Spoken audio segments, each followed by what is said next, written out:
¿Cuántas veces nos hemos preguntado si lo que vimos fue real? Si en verdad alguien nos tocó, si hay alguien caminando por la casa sin que podamos verlo. Hay miles de historias, leyendas, mitos y relatos sobrenaturales alrededor del mundo, y estas son solo algunas de ellas. Mi nombre es Luis Martín, y esto es LM Terror Nocturno. Bienvenidos.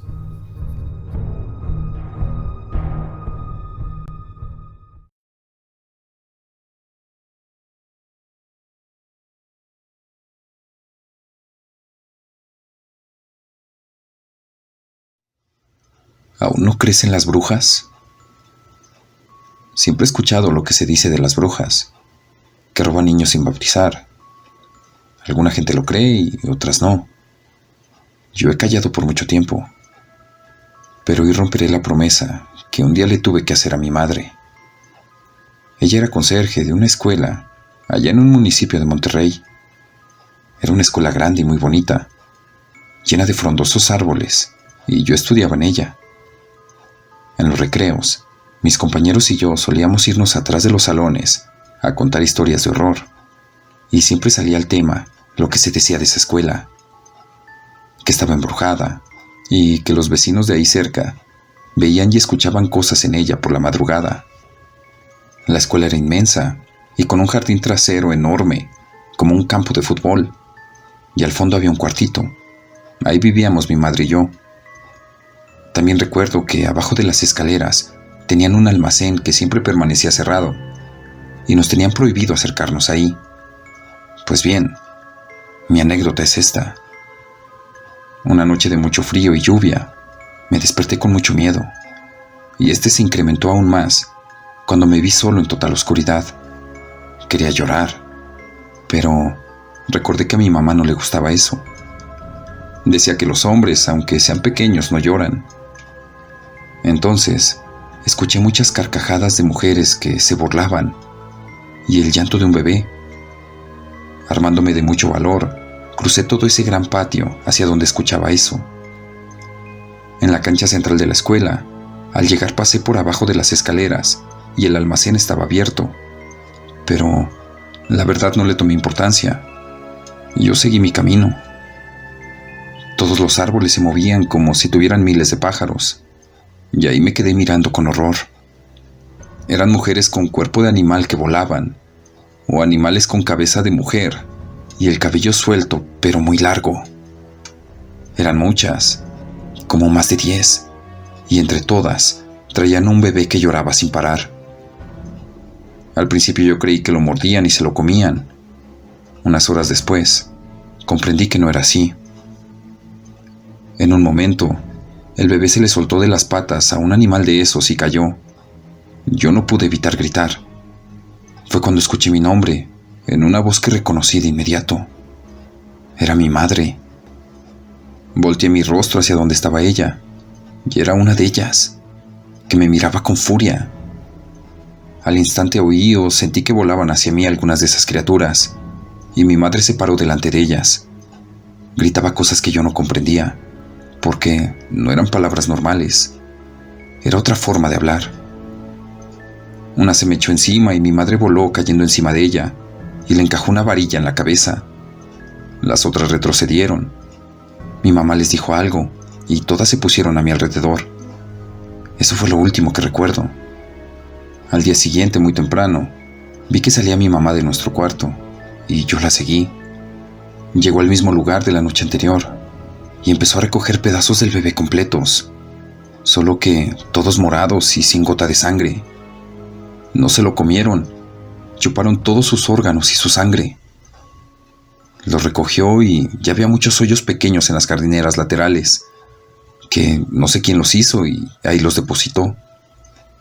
Un miembro en cada uno de los agujeros. Yo creí que no me había visto mi mamá, pero la escuché que me dijo: ¿ves esto, hijo? Sirve para que los jardines siempre estén hermosos. Me miró fijamente y me ordenó: tú nunca has visto nada. De eso depende tu vida y la mía. Tienes que prometerlo. Y yo, lleno de miedo, se lo juré. Pero ya no puedo callar. Hoy quiero decirles que eso sí existe, que las brujas se roban a los bebés que no tienen ninguna protección.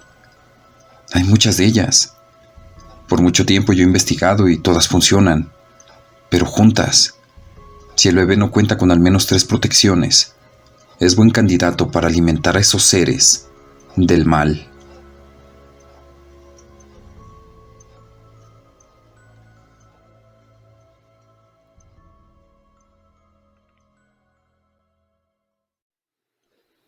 Los brujos mexicanos más fuertes de la historia. Siempre han existido personas que obran como intermediarios con el mundo de la creación. Seres con un nivel de conciencia tan expandido que han logrado traspasar los límites entre las dimensiones para obsequiarnos sus dones sanadores. Aquí comparto una lista de los brujos más poderosos que México, tierra mágica si es que la hay, le ha dado a la humanidad. Don Lucio. Este chamán proviene del linaje de los graniceros, o los ritualistas del Rayo de México, en el estado de Morelos. Don Lucio, junto a un grupo más de chamanes de la zona, pueden controlar las condiciones atmosféricas, de manera que son capaces de sosegar, postergar o evitar desastres naturales. También se comunican con los trabajadores del tiempo, seres del mundo invisible que habitan en el espacio. Según este linaje, solo pueden comunicarse con ellos quienes hayan sido escogidos por estos seres, y además deben pasar la prueba del rayo, que literalmente consiste en sobrevivir a la caída de uno sobre el cuerpo físico. Doña Pachita, oriunda de Parral en Chihuahua, pero radicada en la Ciudad de México. Su nombre real fue Bárbara Guerrero.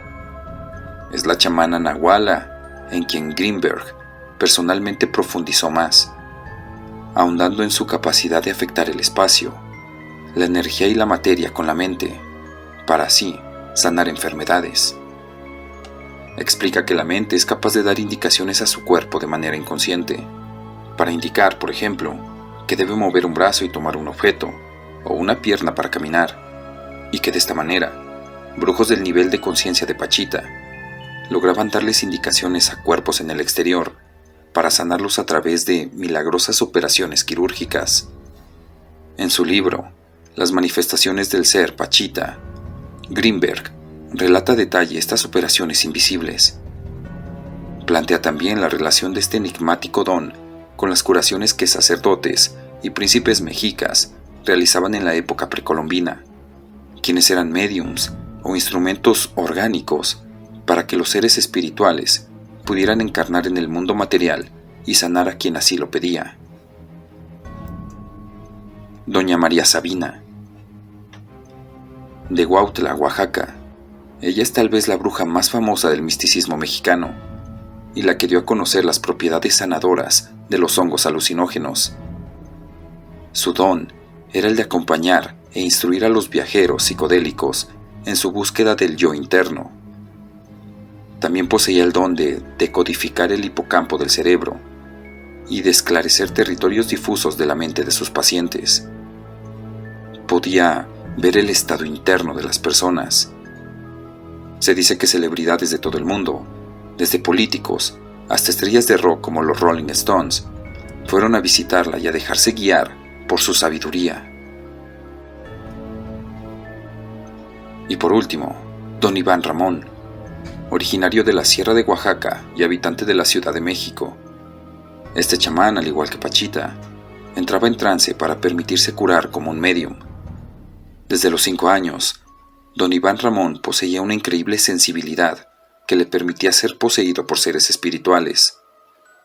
Tenía el don de percibir la vibra de las personas a través de sus dedos, al mismo tiempo que utilizaba un listón que tan solo tocarlo le ayudaba a enviar mensajes al ser espiritual, y este le daba una señal de si la persona podía ser curada o estaba destinada a morir. Según fuera el diagnóstico superior, era como elegía el tratamiento y los ingredientes a utilizar para la sanación.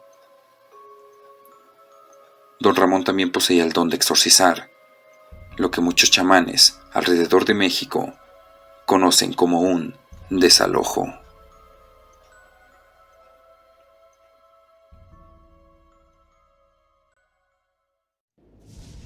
Satanás en el espejo. Marco y Juan iban caminando por un barrio que tenía mala pinta, ya que solo vivían indigentes. Como ya eran las 12 de la noche, estaban apurados por llegar a sus casas, ya que temían que los asaltaran. En eso, se les aparece un vago de cara arrugada y una cicatriz en el cuello. Marco y Juan, asustados, trataron de alejarse, pero él les dijo algo interesante y estos curiosos decidieron escucharlo. El vago, con una voz extraña, les pregunta: ¿quieren ver el rostro de Satanás? Y Marco, que era más curioso, le dijo que sí. Juan le dijo a Marco que se dejara de estupideces, ya que ese vago de seguro no estaba en sus 5 sentidos. Marco, muy curioso, le preguntó al vago que cómo podía hacer eso. El vago le respondió que lo que debía hacer era encerrarse en el baño él solo y que empañara su espejo con vapor, y cuando estuviera totalmente empañado, debía escribir su nombre al revés y hacerse un pequeño corte en la palma de la mano. Debía escurrir un poco de su sangre, echar unas gotas al espejo, darle la espalda y cerrar los ojos, además de repetir 3 veces su nombre al revés, y por último decir: Satanás, refléjate en este espejo, que deseo verte. Después de eso, girar rápidamente hacia atrás mirando fijamente el espejo. Solo una cosa, advirtió el vago: debes tener valor, o te arrepentirás de haberlo hecho. Dicho aquello, Marco le dijo a Juan si podía quedarse en su casa, ya que supuestamente lo que le había dicho el vago lo había asustado. Juan aceptó y se fueron rápidamente de ese lugar. Cuando Marco y Juan llegaron a la casa, Juan, que estaba muy cansado, se echó en su cama y se durmió. Marco, curioso por lo que le había dicho aquel vago, se encerró en el baño y siguió todos los pasos mencionados anteriormente, aunque Marco no obedeció la regla principal, que era tener valor. Este sujeto era un cobarde. Inició el ritual, empañó el espejo, escribió su nombre al revés, se cortó la mano, le dio la espalda al espejo, repitió las palabras. Entonces volteó rápidamente y lo que vio fue algo indescriptible. Un rostro horrible, con una sonrisa macabra y una mirada asquerosa. Lo único que se escuchó fueron los desgarradores gritos de Marco. Juan despertó de golpe y lo llamó, pero este no respondía. Notó que la luz del baño estaba encendida. Intentó abrir la puerta, pero no pudo. Estaba asegurada desde adentro. Así que llamó a la policía, y cuando estos llegaron, preguntaron qué había pasado, y este dijo que había escuchado los gritos de Marco. Los policías forzaron la puerta, y lo que encontraron fue algo horrible. El cuerpo de Marco estaba en el suelo bañado en sangre, destrozado y sin rostro.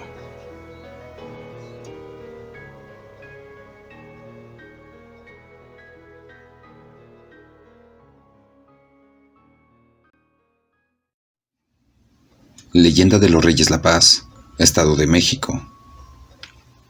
Hace muchos años, en el pueblo de San Sebastián Chimalpa de los Reyes La Paz, en el Estado de México, se vivieron los hechos que se van a narrar a continuación. En ese pueblo había un joven matrimonio de escasos 2 años de casados y con un bebé de casi el año de vida. El pobre hombre trabajaba de sol a sol muy lejos en el extinto Distrito Federal. Esto hacía que casi no durmiera porque se paraba temprano y llegaba tarde. Su señora, por ser joven y al parecer de buena familia, nunca se hallaba en su casa. Siempre estaba con las vecinas, chismeando, platicando, y por el contrario, no lavaba ni cocinaba, y mucho menos limpiaba su casa. Incluso, descuidaba mucho al bebé. Hasta que cierto día, su marido se dio cuenta y, cansado de esa vida, la amenazó con dejarla si no se dedicaba a su hogar. Pues él ni comía bien porque ella nunca guisaba nada. Comía de lo que le daban las vecinas. Resulta que el marido cambió de turno a la noche y llegaba a dormir por las mañanas, teniendo la esposa que hacer los quehaceres por la tarde para no despertarlo. Sin embargo, por no querer abandonar las tardes con sus vecinas, decidió que dedicaría las noches para realizar las labores del hogar. Cierta noche, después de varios meses, a la 1 de la mañana, le tocaron 3 veces a la puerta, y ella, pensando que era su marido, se apresuró a abrir, pero no era nada ni nadie.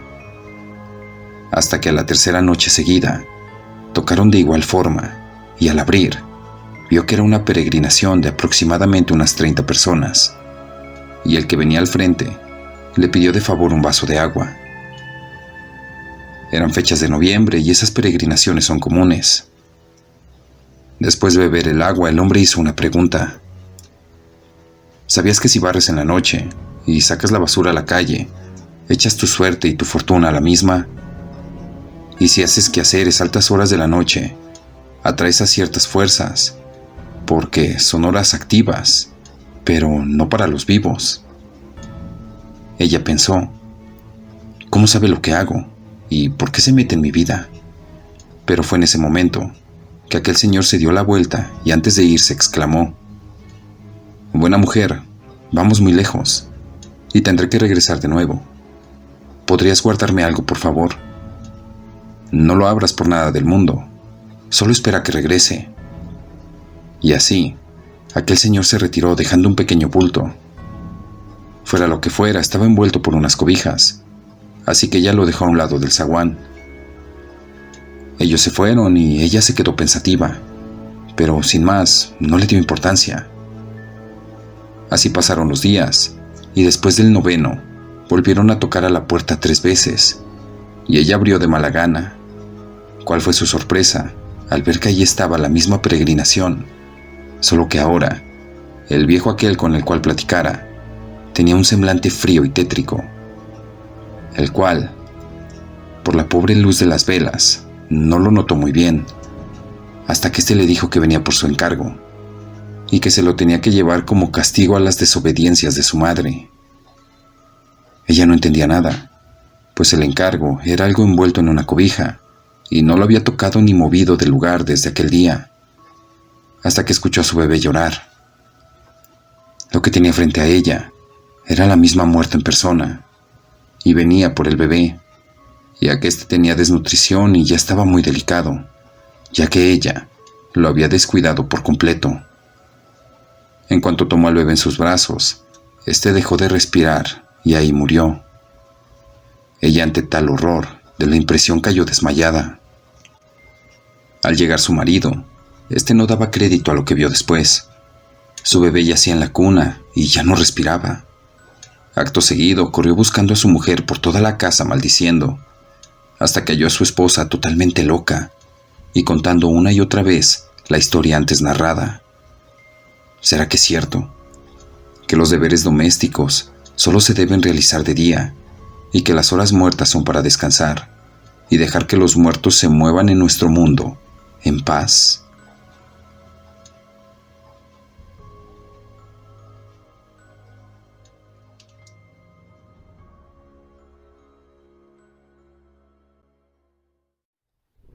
La bruja despechada. Cuando era joven vivía en un pequeño pueblo del Salvador. En ese entonces me había enamorado de una muchacha que vivía en las afueras del pueblo. Para suerte mía, tenía una tía que vivía junto a la casa de mi enamorada. O sea, ellas eran vecinas. Y yo, siendo un chamaco enamorado, no perdía mi tiempo.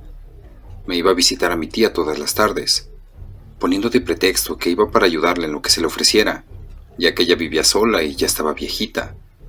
Pero mi tía no era nada tonta. Me decía, «Chamaco bobo, ¿vos crees que no sé por qué venís a visitarme?» Y yo solo reía y no le respondía. La verdad me daba pena que ella supiera la verdadera razón por la cual yo la visitaba. Pero ella me decía, «La verdad me alegro de que vengas, aunque no sea por venir a verme a mí. Pero te agradezco que me ayudes con las tareas de la casa y que también me hagas compañía, aunque sea solo unas horas. Pero te diré algo. Si la muchacha te gusta, háblale, porque solo viéndola de lejos, jamás vas a tener algo con ella. Va a venir otro y te va a robar el mandado», decía ella con una sonrisa maliciosa. La verdad, la viejita tenía razón. Así que ya no esperé más y una mañana decidí esperarla en el puente del río que dividía el pueblo de su casa. Ese día, ella traía varias bolsas de compras. La saludé y me ofrecí a ayudarle con las bolsas, a lo cual ella dijo que sí. «Tú eres el sobrino de doña Rita, ¿verdad?», dijo ella. «Sí», le respondí un poco apenado. «Ella me ha hablado mucho de ti. Dice que estás enamorado de mí. ¿Es verdad eso?». Qué pena sentí en ese momento. Mi tía le había revelado mis sentimientos hacia ella. Así que no tuve más remedio que decirle que sí, que ella me gustaba mucho y que sentía amor por ella. Una sonrisa adornó su rostro. Me dijo: «Tú también me gustas. Hace más de un año que te vi por primera vez y desde entonces me gustas». Entonces yo le dije: «¿Verdad que nos vimos por primera vez en el molino de mi tío Mario?». «Sí», dijo ella con una hermosa sonrisa en su rostro. La verdad no cabía la menor duda. Ambos nos habíamos enamorado, y desde lejos nos habíamos seguido mirando con ojos de amor. Y así pasaron los días hasta que nos hicimos novios. Pedí permiso con sus padres y ellos aceptaron nuestro noviazgo. Claro, ellos sabían que yo era un joven trabajador y eso era bien visto en aquella época. Pero tal parecía que hubo alguien en el pueblo a quien no le agradó la noticia de saber que ahora yo sostenía una relación amorosa. Porque desde que me hice novio de Sara, me empezaron a suceder cosas extrañas. Ya no podía caminar tranquilo por el camino que conducía del pueblo a la casa de mi tía y mi novia. Escuchaba que algo o alguien caminaba tras mío, y cuando volteaba a mirar, no había nada. Pero cuando continuaba caminando, volví a escuchar que alguien volvía a caminar atrás de mí. Lo que yo hacía era comenzar a rezar y aquello desaparecía. En otras ocasiones, sentía que me tiraban del cabello, y de igual manera cuando volteaba a ver qué era, ahí no había nada. Una noche, mientras regresaba de casa de Sara, escuché ruidos que provenían de un árbol de mango. Las ramas se movían violentamente, como si un animal grande las sacudiera con fuerza. No le quise poner más atención porque sentí un poco de miedo y seguí caminando. Cuando en eso, escuché unas carcajadas horribles. Entonces corrí lo más rápido que pude, porque aquello, sea lo que fuera, venía atrás de mí. Escuchaba sus enormes pisadas y sus carcajadas horribles. Dejó de seguirme cuando llegué al kiosco que se encontraba en la entrada del pueblo. Al llegar a casa, le conté a mi madre lo que me estaba pasando, y ella me dijo que tuviera mucho cuidado, ya que Olivia, una mujer un poco mayor que yo, se había molestado mucho cuando se enteró de mi relación con Sara. Así pasaron los días, soportando el constante acoso de lo que fuera aquello, hasta que otra tarde, ya entrando la noche, me encontré a Olivia cerca del puente del río. Me estaba esperando para decirme que estaba enamorada de mí, y que si no era para ella, entonces tampoco sería para nadie. O que dejara a Sara y me casara con ella. Le dije que estaba loca, que yo jamás dejaría a mi novia por ella. Es más, le dije que ella era mayor que yo, y que a mí no me gustaban las mujeres mayores. Se molestó mucho y antes de irse corriendo, me dijo que me iba a arrepentir de haberla despreciado. Después de eso, comencé a sufrir de dolor de cabeza, y constantemente me sangraba la nariz. No podía comer casi nada porque todo lo volvía en vómito. Mi salud cada día empeoraba más. Mis familiares, muy preocupados por mi salud, buscaron al curandero del pueblo. Ya ellos sabían que aquello no podía ser una enfermedad normal, por así decirlo, sino que este era un mal que Olivia me había hecho por haberla despreciado. Y no estábamos equivocados. El curandero me dijo al verme: «Santo Dios, muchacho, ¿cómo te tiene de jodido esa mujer? Pero no te preocupes, yo te voy a librar de este mal que te han hecho». Recuerdo que pidió que nos dejaran a solas, y comenzó a sacar varias cosas que cargaba en un morral que traía. Hizo en la tierra un círculo de sal, roció agua bendita y puso unas velas blancas a los lados del círculo, el círculo que él mismo había hecho. Luego me pidió que me pusiera en medio del círculo, y comenzó a hacer una oración en otra lengua que yo no entendía. Después de eso, me dio a beber 3 tragos de agua, y él continuó con la oración. A los pocos segundos de haber tomado el agua, comencé a sentir cómo mi cabeza daba vueltas. También empecé a sentir un dolor horrible, tanto que sentía que mi cabeza iba a estallar. Comencé a sangrar por la nariz y sentí ganas de estornudar. Cuando logré hacerlo, 2 grandes gusanos cayeron al suelo. El curandero los hizo a un lado del círculo y les prendió fuego. Después de eso, ya como a los 2 minutos, me sentía como nuevo. Ya no me dolía la cabeza, pero ahora era mi estómago el que me dolía. Parecía como si algo me estuviera desgarrando por dentro. Él volvió a darme 3 tragos de agua y de nuevo continuó con la oración. Entonces sentí ganas de vomitar, y al hacerlo, no podía creer lo que había vomitado. Era una pequeña lagartija la que vomité. El pequeño animal trató de salir huyendo, pero no pudo. Aquel círculo de sal la detenía, y el curandero, con un cuchillo que él cargaba, la cortó en 2 partes y luego le prendió fuego. Después de eso me dijo: «Ya estuvo, muchacho. Ahora ya te sentirás mejor». Me ordenó que me bañara y me dio un botecito con una fragancia que olía a miel, para que después de bañarme me la pusiera en todo el cuerpo. Después de todo lo ocurrido, le pregunté si le iba a ocurrir algo a quien me había hecho este mal, a lo que me respondió: «Tranquilo, muchacho. Tú preocúpate por ser feliz y hacer el bien, aunque a veces cueste. Recuerda que cada quien recibe lo que siembra, y créeme que quien te ha jodido así, pronto recibirá su pago». Él tenía razón. Como a la semana, se supo que Olivia había sufrido un derrame cerebral, que la había dejado sin ninguna movilidad en su cuerpo. Ella cosechó lo que sembró, todo por querer ser amada por alguien que ya tenía el corazón enamorado de alguien más. Sara y yo nos casamos y luego nos mudamos a Guatemala, donde vivimos actualmente, junto a nuestros hijos y nietos.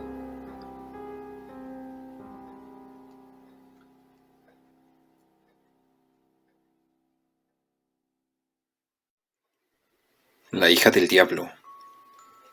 Cuando somos niños, son muchos los juegos que se inventan o copian sin saber cuál peligrosos son. Y yo, sin saberlo, invoqué a la hija del diablo. Leyendo varias historias sobre la Ouija en el mes de octubre, recordé algo peculiar que me pasó. Bueno, en realidad fueron 2 sucesos, pero 2 eventos de verdad fueron muy impactantes en mi vida. El primero fue cuando estaba en la escuela cursando el 5º grado. No sé si recuerdan un juego llamado Sarita, que se invocaba utilizando los colores como medio de conexión con el más allá. Hay variaciones, pero este se juega con 2 personas. Cada uno debe de tener 3 colores y luego unir las puntas. No sé si me explico. De pequeña, nunca creí en esas cosas, y siempre que jugaban yo me quedaba viendo tranquila, sin involucrarme. Sin embargo, un día estaba lloviendo a horrores por donde estudiaba, y las compañeritas comenzaron a jugar Sarita. Así que esta vez me animé, no solo a ver, sino a jugarlo. Mientras esperábamos que la maestra llegara, recuerdo que estaba con una de las compañeras y le pregunté: «¿Me puedo unir?». A lo que me respondieron con un enorme «sí», que resonó al unísono por todo el salón. Comenzamos a hacer preguntas cotidianas, y si las puntas de los crayones se unían hacia adentro, era indicativo de un sí. Por el contrario, si se separaban, era indicativo de un no. Me aburrí de las preguntas de siempre y pregunté bien a lo valiente, interrumpiendo a todas: «¿En verdad existes?». Y de pronto, se unieron las puntas afirmando que sí. De atrevida seguí con las interrogantes: «¿Eres la hija del diablo?». Se unieron nuevamente las puntas de los crayones, indicando de nuevo que sí. «Muéstranos que estás aquí». Cuando terminé de decir eso, cayó un tremendo trueno con rayos y demás. Las luces parpadearon y una brisa helada nos envolvió, momento en el que una de mis compañeras, que se había dormido en su pupitre, se despertó tosiendo, como ahogándose. Debo mencionar que ella es morena oscura, y a pesar de eso, todos pudimos ver que en su cuello habían marcados como dedos. Ya estaba volviéndose morada, tratando inútilmente de respirar. Yo me iba a levantar a socorrerla cuando Bárbara me gritó: «Si te separas de nosotras rompiendo la conexión, No podremos ayudarla. No sé ni cuántas veces suplicamos que la dejara, que le creíamos, en especial yo, que estaba súper asustada. Insistimos hasta que por fin la dejó. Me acerqué angustiada a mi compañera. Llama, me asustaste. ¿Estás bien? ¿Con qué te ahogaste? De verdad, honestamente, seguía sin creer la vaina tan loca que pasó, aunque cuando ella reveló su ataque, me quedé helada. No sé, todo fue muy raro. Estaba tranquila, dormida, hasta que de repente sentí que algo me ahogaba, y cuando abrí los ojos miré como dos luces rojas, como dos puntos luminosos muy intensos. Un compañero que era algo peculiar, pues su abuelo era brujo y que por eso actuaba así de raro, se paró y nos pidió los colores. Los partió y se los guardó en el bolsillo. Nunca más vuelvan a jugar con esto. Nos miró muy raro a todas. Sobre todo tú, que no crees. Se refería a mí. Cuando alguien no cree en ellos, hacen lo que sea para que se enteren de que existen, abriendo así portales. Nos dio la vuelta y se volvió a sentar, y no habló nunca más del asunto. Pregúntenos si volvimos a jugar algo de eso, o si nos quedaron ganas. Pues no. Fue una aterradora experiencia que fue activada, tal como dijo mi extraño compañero, por no creer. Sus palabras jamás las olvidaré.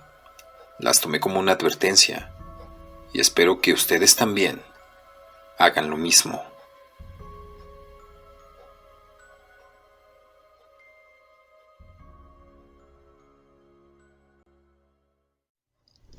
El Nahual. Estuve preso en Estados Unidos por cruzar ilegales por el río Bravo.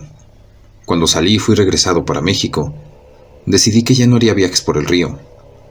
Así que me fui a Sonora para cruzar gente por el desierto. La ventaja de andar en estos trabajos es que uno cobra lo que quiere. A la persona le sacas todo el dinero que puedas, pues hay que pagar a los tráileres que los van a mover desde la frontera sur hasta acá. Hay que pagarles la cuota a ciertos grupos. Hay que traer dinero para los sobornos. Y aparte, yo debo ganar mi dinero. Así que mis servicios no son nada baratos. Mis precios, al igual que todos, suben cada año. Cuando empecé, cobraba $1,000 por sacarlos de sus países en Centroamérica y traerlos hasta la frontera. Y $4,000 por atravesar el desierto. Actualmente cobro unos $20,000 por todo el viaje. La forma de pago siempre ha sido la misma. Si la persona que quiere cruzar la frontera tiene familiares en Estados Unidos, a mí me paga el 60% antes de iniciar el viaje, y el resto lo cobro cuando dejo a la persona con su familiar. En caso de que la persona no tenga familia del otro lado, me tiene que pagar el 100% antes de cruzar el desierto. Una realidad es que no todas las personas logran sobrevivir al viaje. Por eso yo cobro antes de sacarlos de sus países, pues hay gente que ni siquiera llega a la frontera. Hay accidentes en la carretera, puede haber problemas con el ejército o con los grupos delictivos, pueden caer en manos de traficantes de personas o vendedores de órganos. Uno nunca sabe. Así que es mejor siempre asegurar el dinero. Si la persona no sobrevive al viaje, no hay devoluciones. Si los pesca la patrulla fronteriza, no hay devoluciones. Es más, a veces me ha tocado cruzar familias completas que llevan hasta los niños. Una familia de 5 personas puede llegar a pagar hasta $60,000 antes de entrar en el desierto. Y si solo sobrevive uno, pues yo conservo los 60,000. Además de que cobro el dinero restante de la persona que sí logró cruzar. Como dije, el pago es por persona, aunque vayan en grupo. Bueno, en fin. En el desierto de Arizona existe una zona que tiene una menor presencia de la patrulla fronteriza. Esto se debe a que es una zona bastante peligrosa de atravesar, pues en esa zona habita un nahual, o como le dicen los gringos, un skinwalker. Yo cruzo por esa ruta cuando no queda de otra. Esto que voy a relatar ocurrió allá por el 2015. Yo iba a cruzar a 11 hombres, 3 mujeres y 2 niños que iban solos. Sus padres ya estaban en Estados Unidos. Hay que llevar gorras para el sol, tunas, latas de salchichas, y toda el agua que puedas cargar. También llevamos un montón de bolsas negras, de esas que son para la basura. Con esas bolsas armamos casas de campaña para poder descansar. Cruzar el desierto a pie es muy complicado. Hay un montón de serpientes de cascabel, gatos salvajes y, por supuesto, de un tropiezo, uno cae en los mendigos cactus que están atiborrados de espinas bien grandes. Todo el rato hay que estar al pendiente de esos felinos, porque cuando traen hambre son muy peligrosos, así que siempre hay que estar sacándoles la vuelta. Eso a veces alarga la ruta y la hace más cansada. Luego hay zonas que son en picada, y todo el suelo está lleno de piedras y es fácil tropezarse.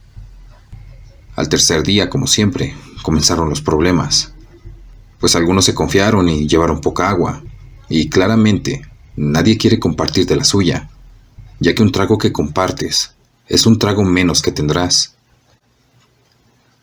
Una cosa muy importante es que no nos podemos retrasar por ningún motivo. Si alguien sufre una herida o si no puede seguirnos el paso, se va a quedar atrás. No importa que se trate de una mujer o de un niño. O te acoplas o te mueres en el desierto. Al cuarto día ya la gente se estaba comenzando a desesperar por la escasez de agua y de comida.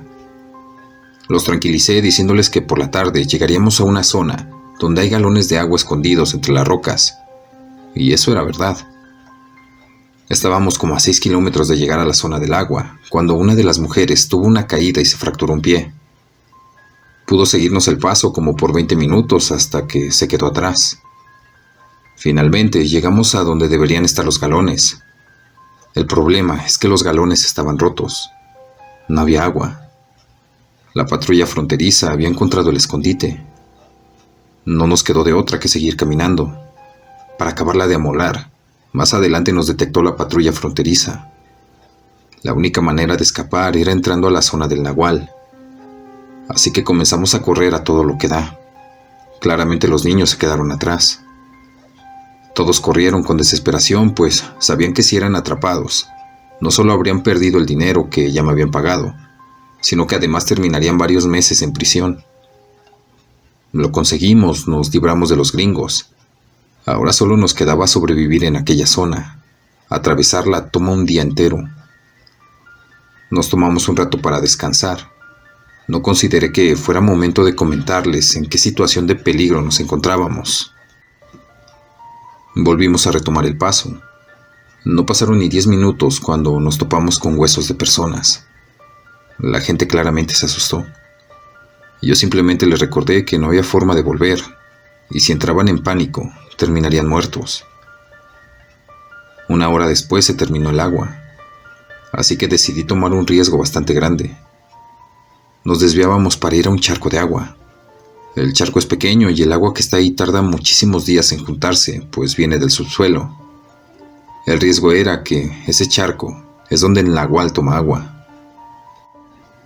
Cuando llegamos, todos hicieron cara de asco, pues el agua está estancada. Tiene esa cosa verde que se forma con el tiempo y también olía a excremento. Era del Nahual. Les dejé en claro que esa era la única fuente de agua que iba a haber hasta que saliéramos del desierto. Así que si no tomaban agua, era mejor que se quedaran ahí sentados, porque iban a morir de deshidratación. Un señor un poco grande se negó y simplemente se sentó en una roca. Mientras los demás tomaban agua, yo vi cómo, con mucho dolor, ese señor se quitó las botas. Traía los pies destrozados, sangrando, llenos de ampollas. No continuó con nosotros. Horas más tarde, todos escuchamos un desgarrador grito. El Nahual había encontrado al don que se quedó en la roca. Nadie hizo preguntas. Algunos soltaron lágrimas, más por miedo que por tristeza, pero todos seguimos adelante. Pero durante la puesta del sol, me percaté que el Nahual nos había rodeado. Nos estaba esperando en una bajada. Les dije que pararan, y yo tenía que pensar qué íbamos a hacer. No podía ver al Nahual, pues esa cosa es del color de la arena. Se camufla bastante bien, pero podía escucharlo a lo lejos. Tengo el oído entrenado, así que solo yo notaba el sonido. Es inconfundible. Es un rugido agudo y rasposo. Alguien debía servir de carnada. Había un muchacho que no tenía familia en Estados Unidos, así que él ya me había pagado toda la feria. Lo separé del grupo para hablar a solas. Le dije que debía distraer un animal que podía atacarnos.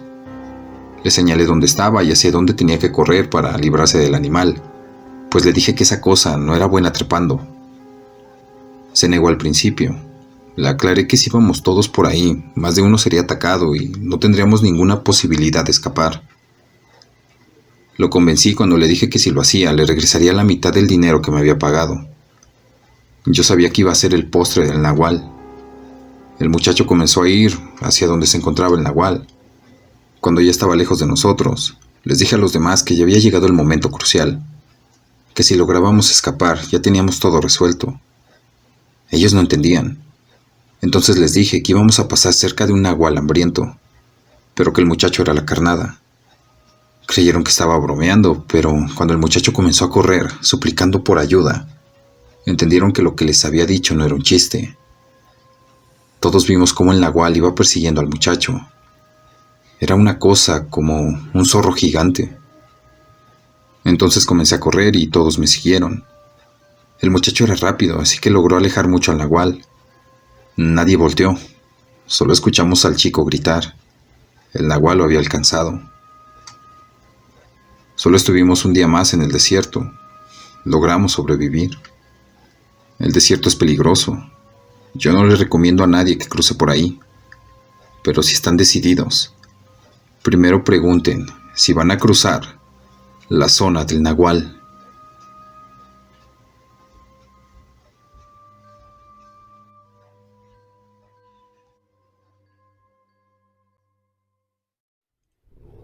Espíritus me cuidan.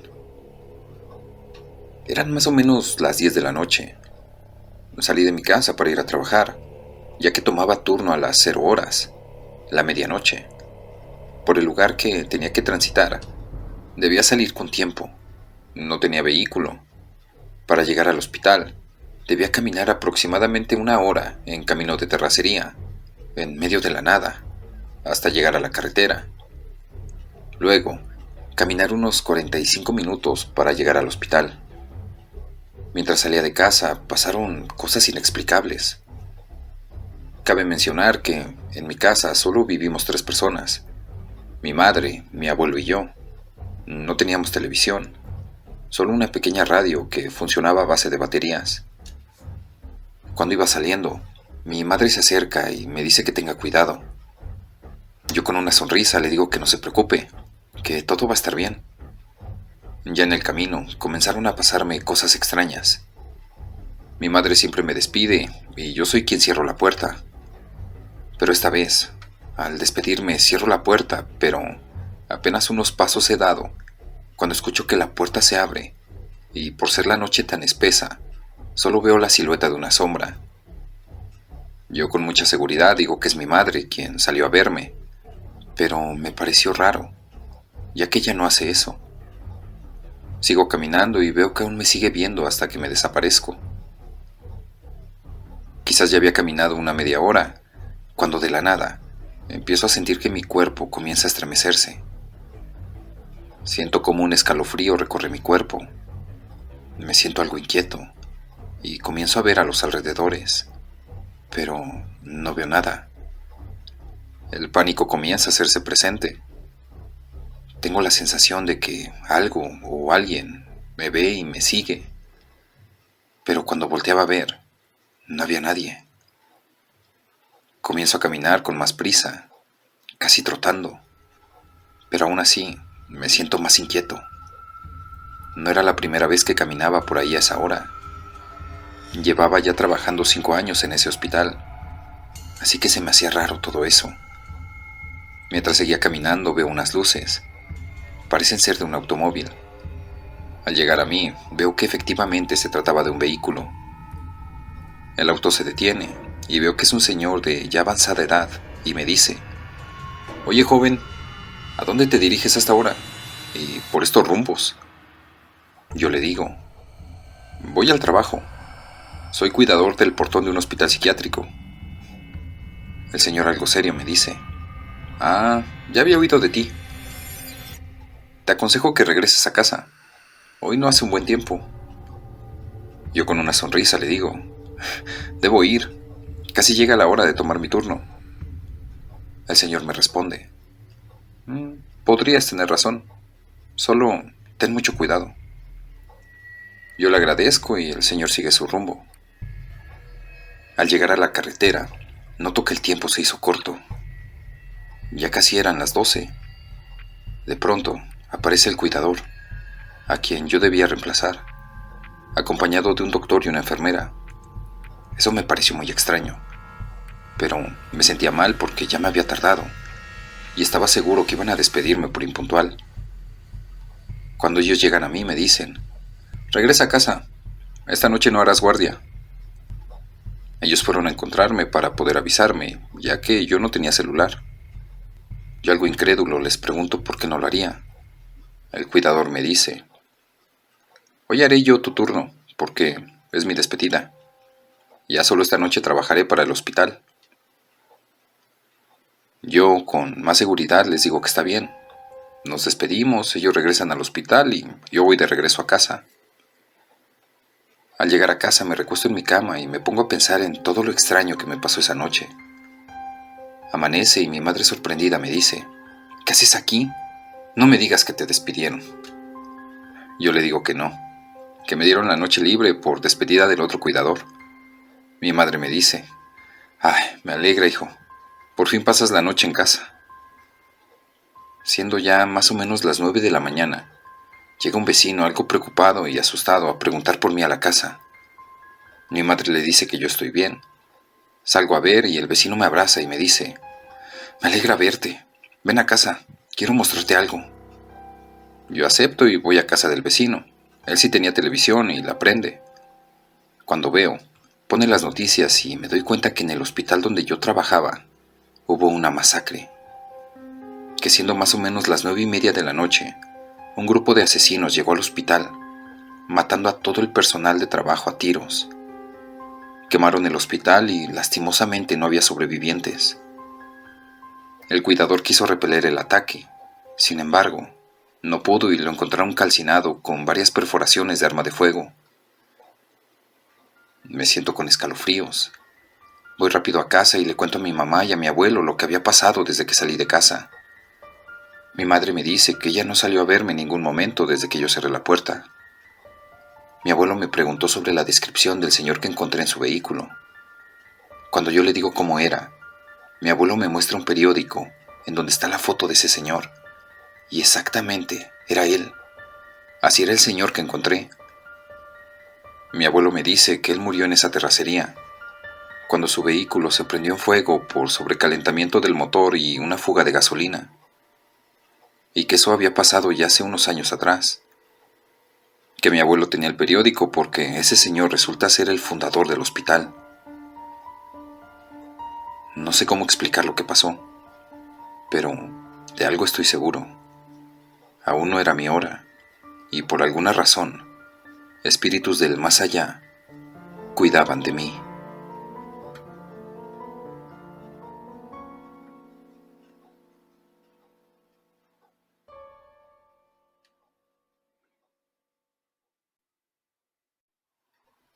El caballo del diablo. Desde muy pequeño he sido muy sensible a todo lo paranormal, y durante años he tenido que soportar, ver, sentir y escuchar cosas extrañas. Ya de adulto, y al lado de un amigo, me sucedió algo muy extraño. Esa noche estábamos tomando algunas cervezas, pero ya con las copas encima, teníamos la costumbre de retarnos para ir al panteón. Esa noche lo hicimos. Al llegar, todo lucía muy tranquilo. Solo se escuchaba el viento mover las hojas de los árboles cercanos y los ladridos de los perros a lo lejos. Caminábamos entre las tumbas y yo fui al árbol de guamúchil, hasta el otro lado del panteón. Ustedes ya se imaginarán para qué. Mientras que mi amigo y su hijo, quien iba con nosotros, se quedaron en donde estábamos. Al llegar, sentí un extraño frío que me hizo voltear para todos lados. Sentía la presencia de alguien viéndome. No le di tanta importancia y saqué mi celular para mandar unos mensajes. Me quedé clavado en la conversación y no me di cuenta del paso del tiempo. De pronto, extrañamente, los ruidos del lugar se dejaron de escuchar. Me asusté, pues era algo muy extraño lo que sucedía, y nunca me había pasado algo similar. De pronto, cuando volteé para buscar a mis compañeros, no había nadie. Estaba completamente solo en el panteón. Me di cuenta de que ya me habían dejado. Analicé la situación y, al saber que no había nadie más conmigo, un escalofrío me llegó de golpe. Al dar el primer paso para irme, llegó un enorme caballo, el cual nunca escuché llegar, y se puso frente a mí. Me veía fijamente y comenzó a golpear y rascar con sus patas la tierra. Retrocedí para salir por detrás del árbol y salir corriendo. El caballo me siguió mientras continuaba tirando patadas. Así que me fui rápidamente por un lado y así salir por donde había entrado.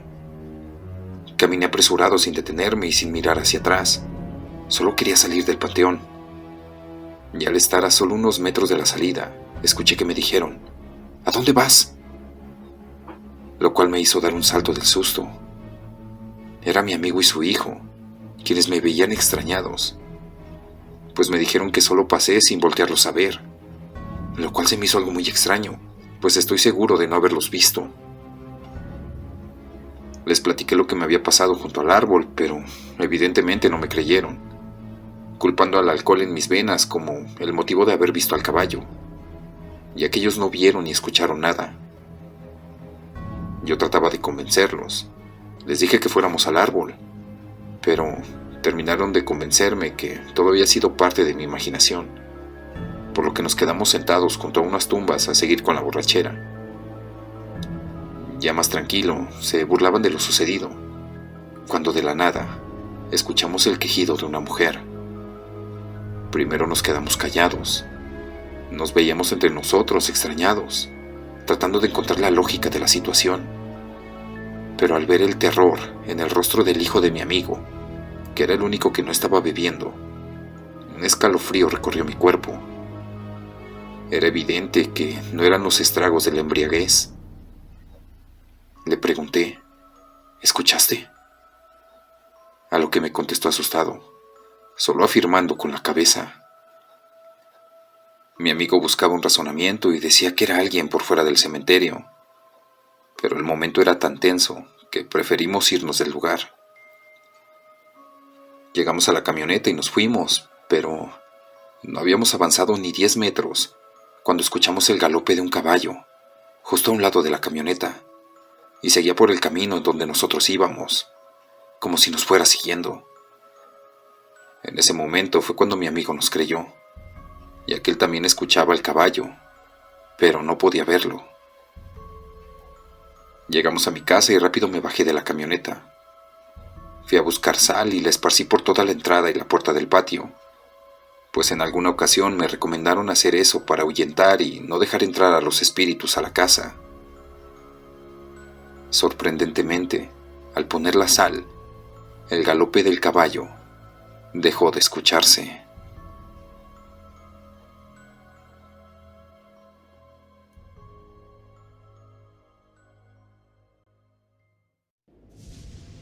El taxista de la noche.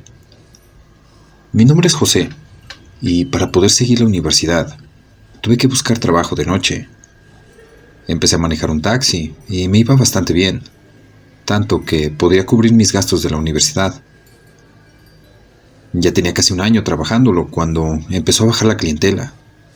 Así pasaron casi 3 meses, y ya estaba por vencerse mi colegiatura del siguiente semestre. Fue tanta mi desesperación que empecé a hacer viajes largos a otros pueblos cercanos. Lo que no me gustaba era que a veces tenía que manejar por carretera ya de madrugada, y con la inseguridad que hay, hasta nervios me daban. Pero una madrugada, el rumbo de mi vida cambiaría. Eran casi las 2 de la madrugada y venía por la carretera, cuando de entre la maleza salió una joven de algunos 25 años y me hizo la parada. Al principio, miles de pensamientos pasaron por mi mente, pero necesitaba ese viaje para poder cubrir mi colegiatura. Así que le dije: sube. ¿A dónde te llevo? Me dio la dirección y me dijo: voy a buscar a mi hijo. Yo le respondí: está lejos, pero solo porque dices que vas por tu hijo te voy a llevar. Ella soltó el llanto y me agradeció. Decía que nadie había querido llevarla y que ella necesitaba ir por su niño. Todo el camino ella, entre llantos, solo me agradecía. Cuando llegamos, me dio otro papel con otra dirección y un número de teléfono. Y me dijo, si en 20 minutos no salgo, marca este número y diles que hablas de mi parte. Y, nuevamente, muchas gracias. La vi que entró a esa casa, pero ya no salía. Yo solo estaba esperando los 20 minutos para ir a tocar y luego marcar el número. Pero no sé en qué instante el cansancio me venció, que desperté 1 hora más tarde y ella aún no volvía. Me dispuse a marcar al número que ella me dio y les dije lo que ella me había dicho. El señor que me respondió me pidió la dirección en donde yo estaba esperando a la muchacha. Pasó otra hora. Ya casi eran las 6 de la mañana cuando llegó un señor, pero no venía solo. La policía rodeó la casa y a mí me retiraron del lugar. El señor al que yo le había marcado era el papá de la joven y salió con un niño de unos 3 años de edad en brazos. Se arrimó y me dijo, ¿dónde fue que recogiste a la muchacha que te dijo que me marcaras? Le di la dirección y todos fueron a ese lugar tan despoblado. Mi sorpresa y asombro fue tanto que casi caigo desmayado. Unos cuantos metros más para adentro estaba el cuerpo de la muchacha. Su esposo la había matado y le había robado al bebé para venderlo. Esa noche, el bebé corría peligro y ella regresó del más allá para salvarlo de quienes pensaban comprarlo. A mí me dieron una fuerte recompensa, ya que la muchacha llevaba casi 2 años desaparecida y daban una gratificación por cualquier información sobre su paradero. Pude terminar mi carrera y de vez en cuando voy y visito su tumba. Me he topado a su padre y lleva al niño de Vanessa en la mano. El señor sigue muy agradecido conmigo y yo con Vanessa, pues ella cambió mi vida. Su padre por fin pudo darle un buen descanso al alma de su hija y una vida diferente a su nieto. El esposo no duró mucho tiempo preso, pues dicen que de noche veía a la muchacha entre los barrotes de la celda y terminó por suicidarse. Su castigo ahora es vagar entre los vivos hasta que pague su culpa.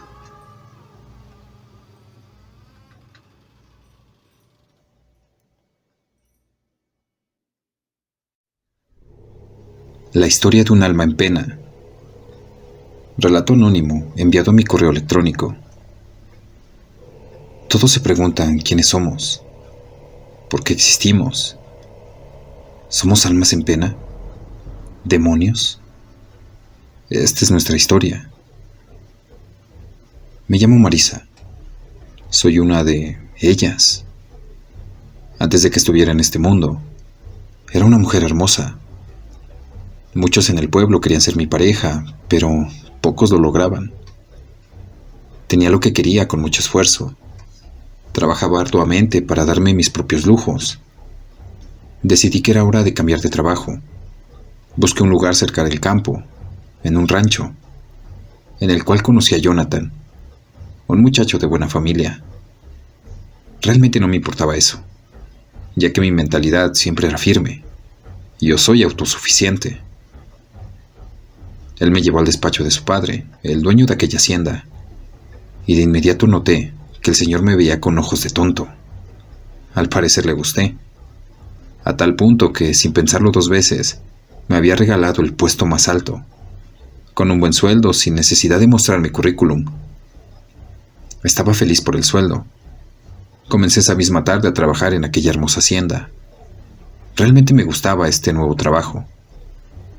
Pasaron los días y veo que el hijo de mi patrón busca cualquier estúpida excusa para estar a mi lado. Se ve que le gusto, pero no pienso corresponderle. Soy muy independiente como para caer en su juego.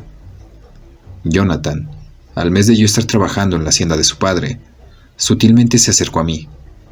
No puedo negar que sus intentos de seducción están dando resultados. Dispongo darle una oportunidad. Él se me acerca pidiendo que no lo ignorara como solía hacerlo. Y yo, moviendo la cabeza en señal de que tenía mi permiso para acercarse a mí. En ese momento no me parecía tan estúpido como solía verlo. Escuché lo que me decía. Al final de aquella charla, sonrojado me propuso salir un día. a lo que le dije que estaba bien. Esa noche me puse el vestido más bonito que encontré en mi closet. Por suerte, se veía elegante y coqueto. Jonathan me esperaba afuera en su carro deportivo. Al verme salir, me dio un tierno beso en la mano. Me dijo que me veía hermosa con ese vestido. Me monté en el auto y él, cual estrella fugaz, hizo lo mismo. Prendió el vehículo y nos fuimos de aquel lugar. Llegamos a un restaurante muy elegante. Pidió el mejor champán y una comida muy deliciosa. Hablamos muchas cosas, entre ellas, cómo su padre se volvió un hombre tan importante. Al terminar aquella hermosa velada me llevó a mi casa.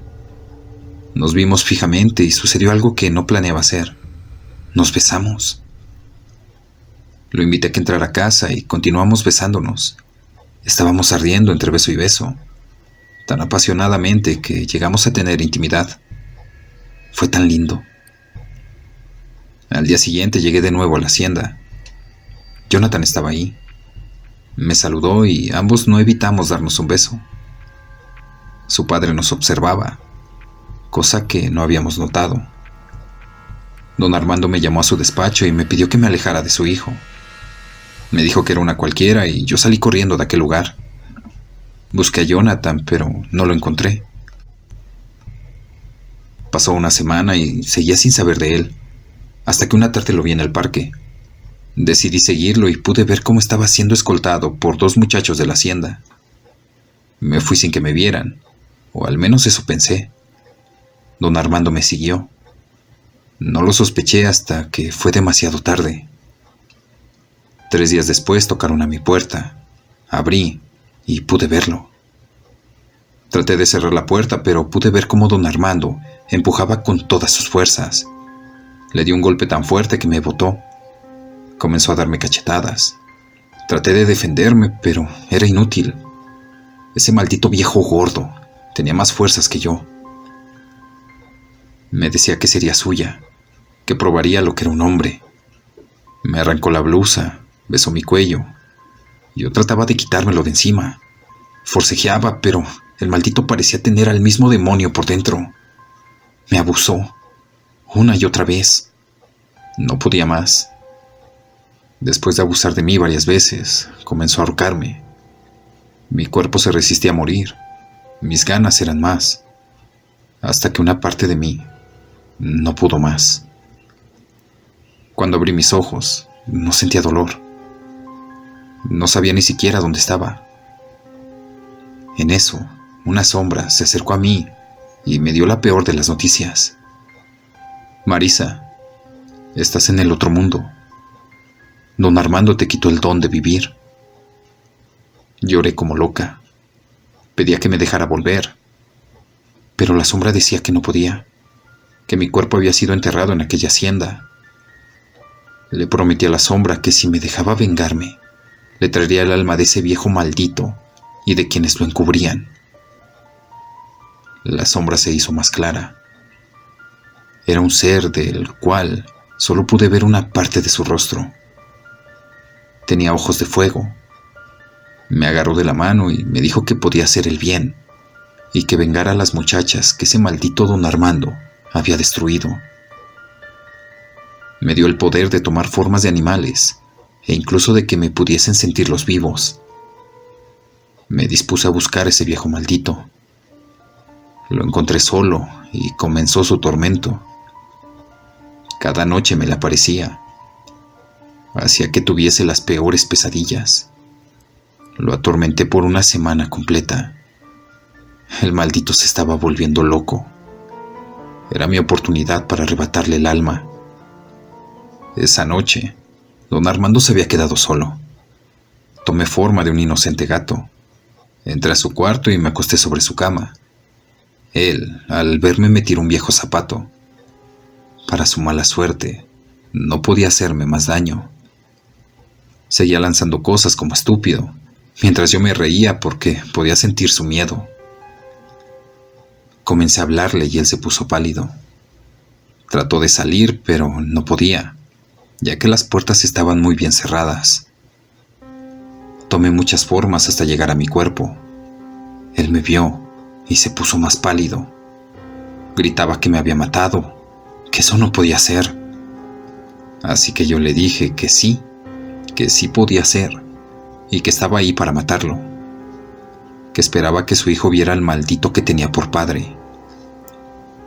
Don Armando me suplicaba que no lo matara, pero le dije que no le daría esa oportunidad, que por su causa yo estaba muerta, que veía cómo su hijo sufría y se hundía a causa de la mentira que inventó de mí. Lo hice sufrir. Él lloraba. Realmente fueron mis 20 minutos más felices. El corazón del maldito se quedaba sin fuerzas. Cuando creyó que había acabado todo, me lancé sobre él y le arranqué el alma.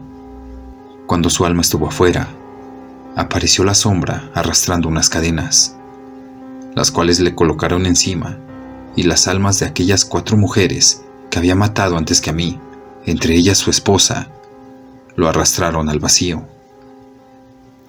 Dejé una nota donde confesaba los crímenes del maldito y una dedicada para su hijo Jonathan. Llegó la policía y encontró el cuerpo de ese viejo, claramente con esa cara de terror, como si antes de morir hubiese visto al diablo. Y no estaba tan lejos de la realidad. En su hacienda encontraron tumbas clandestinas. Su hijo identificó a cada una, pero aún faltaba mi cuerpo. Estaban por irse y decidí guiarlos hacia el mío. Jonathan al verlo lloró. Estoy viendo mi propio funeral y veo cómo lloran mis padres, mis amigos y especialmente Jonathan.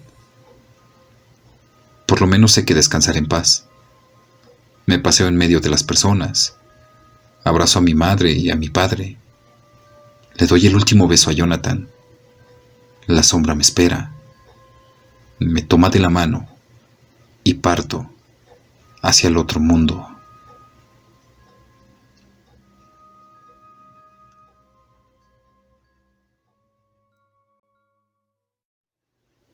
El libro maldito. Debo confesar que mi abuelo fue un hombre bastante extraño. Tenía fama de brujo y curandero.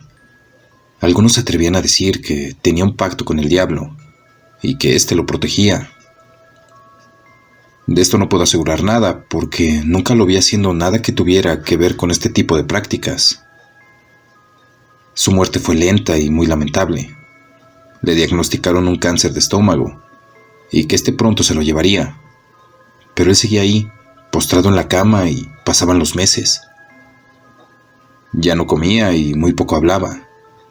Ni médicos ni familiares entendían por qué no moría. El sacerdote fue varias veces a confesarlo, pero se negaba a recibirlo. Decía que por favor lo dejaran en paz, que él nada podía hacer por él. Su destino ya estaba decidido. Una noche de lluvia y mucho frío, un fuerte ventarrón cubrió la región. No era época de lluvias, pero desde que cayó la noche, llegó la lluvia. Eran eso de las 9 de la noche. Mis padres y yo rezábamos en la habitación contigua de mi abuelo, el Santo Rosario. Debo aclarar que mi abuelo, la única familia que tenía, era mi madre. Ella fue hija única y la abuela ya había muerto. Estando en la oración, escuchamos a mi abuelo gritar: ¡Déjenme en paz! Los 3 callamos al mismo tiempo. No por el grito como tal, más bien por la fuerza con la que lo hizo. Él estaba muy débil y solo hablaba en susurros. Cuando fuimos a la habitación a ver qué pasaba, lo volvimos a escuchar. Esta vez gritó: ¡Dios, ayúdame! ¡No dejes que me lleve! Corrimos a su habitación. Cuando llegamos, ya estaba muerto. No era la muerte lo que más nos causó impresión. Esta ya la esperábamos. Lo que más nos causó asombro fue ver su cara de terror mirando al vacío, con sus ojos desorbitados y su cara desencajada, como si antes de morir hubiese visto al demonio. Mientras mi madre lo organizaba para el entierro, pude ver que de debajo de la almohada cayó un pequeño libro, completamente negro. Parecía como si su pasta fuera de cuero y cubierto con sebo para las velas. mientras mi madre hacía los preparativos y mi padre llamaba a los amigos para que nos acompañaran. Yo tomé el pequeño libro y me fui a un cuarto de herramientas a leer. En aquel entonces tenía yo unos 12 años. No es que fuera muy amante a la lectura, pero aquel libro me causaba curiosidad. Lo hallé escrito. Eran más que nada oraciones, pero no iban dirigidas a ningún santo, más bien a alguien llamado el Príncipe. Leí un poco, me cansé al no encontrar nada ahí que me interesara.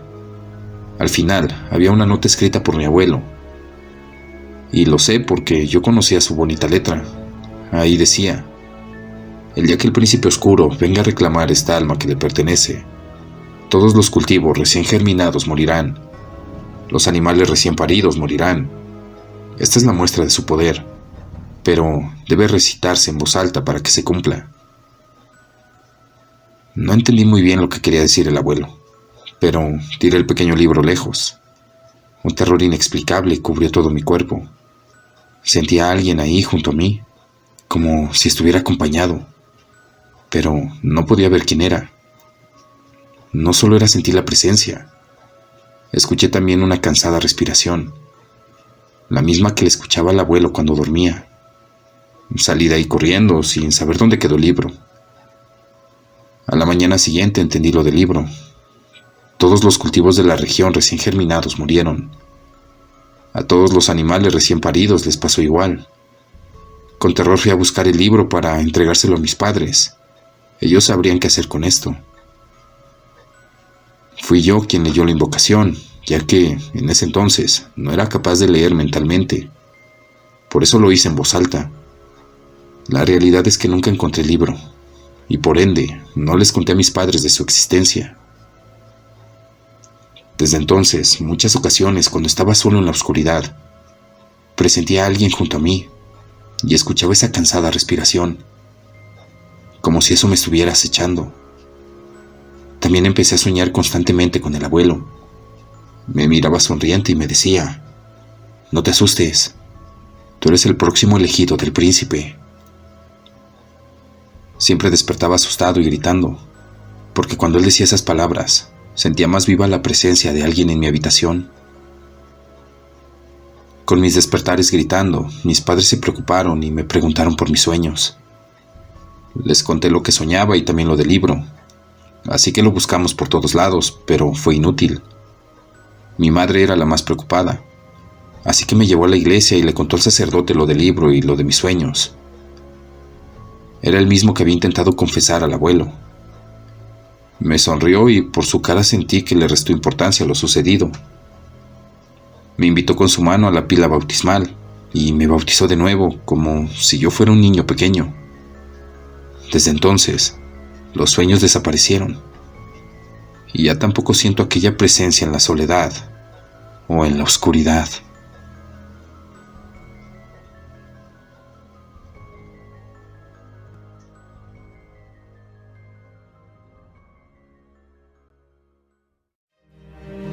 Si te ha sucedido algo paranormal, conoces alguna historia o relato que quieras compartir, envíalo al correo que aparece en pantalla, aportesterrornocturno@gmail.com. También puedes enviarme fotos o videos paranormales que te gustaría que publicara en próximos videos. No olvides suscribirte, compartir, dar like y activar la campanita de notificaciones. Esto fue LM Terror Nocturno. Hasta el próximo video.